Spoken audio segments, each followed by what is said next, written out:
கண்மணிக்கு சின்னதாக நலங்கு ஃபங்க்ஷன் வீட்டில் ஏற்பாடு பண்ணி சந்தோஷமாக நடந்துகிட்ருக்கு. அந்த நேரம்னு பார்த்து விஜய் வந்துட்டு அந்த விட்னஸை வந்துட்டு வீட்டுக்கு அனுப்பிச்சிருக்காருங்க.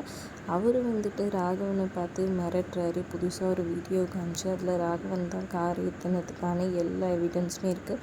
உங்கள் ஒய்ஃபில் குடும்பத்தில் எல்லாருக்கிட்டையும் சொல்லிடுவேன்னு சொல்லி மிரட்ட பணம் வேணும்னு சொல்லி கேட்குறாங்க. ராகவன் போயிட்டு மாறன் கிட்ட இதை பற்றி சொல்ல மாறன் கோவமாக அவரை தனியாக கூப்பிட்டு பணம் கொடுக்குறதா சொல்லி மேலே இருக்கிற ரூமில் வந்துட்டு அடித்து தள்ளி விடுவார். அப்போ அங்கே இருக்கிற கட்டையில் அவர் இடிச்சுக்கிட்டு மூக்கில் ரத்தம் வந்து அப்படியே கீழே விழுந்து மயங்கி கிடக்கிறாரு. இதை விஜய் பார்த்துடுறாங்க. அடுத்ததாக பிளானை போடுறாங்க, எப்படியாவது இந்த ஃபங்க்ஷனை நிப்பாட்டலான்ட்டு. ஆனால் ஃபங்க்ஷனை நிப்பாட்ட முடியல. சரி, கண்மணிக்கிட்டே சொல்லி இந்த குடும்பத்தை வந்துட்டு பிரிக்கலாம் அப்படின்ற மாதிரி புதுசாக பிளானை போடுறாங்க. நேராக போயிட்டு கண்மணி அக்கா, என்ன இவ்வளோ சந்தோஷமாக இருக்கீங்க?